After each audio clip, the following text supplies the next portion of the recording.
अस्सलाम वालेकुम रहमतुल्लाहि व बरकातुहू। ये देखिए एक छत का डिस्टेंस है। देखिए मैं अपनी टेरिस पे खड़ी हूँ। यहाँ नेशनल हाईवे है और वो जो पीछे दिख रही है वो झेलम नदी है। ये पाकिस्तान को जोड़ती है, इंडिया से, हिंदुस्तान से पाकिस्तान को जोड़ती है ये नदी। देखिए ये पीला ट्रक खड़ा है, वो नदी है। वहाँ देखो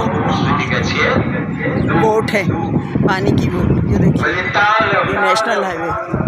अपने घर की टेरिस पर खड़ी हूँ। आज मौसम सही नहीं है, एकदम बारिश का मौसम बना हो, बहुत ठंड लग रही है। एकदम समझो होगा 5, 6, 7 डिग्री से भी थोड़ा कम। मैंने कहा ये देखो ये खुतबा चल रहा है। आप सबको जुम्मा मुबारक, खैर मुबारक।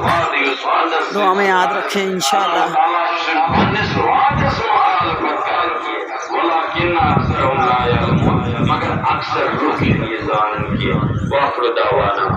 अल्हम्दुलिल्लाहि रब्बिल आलमीन।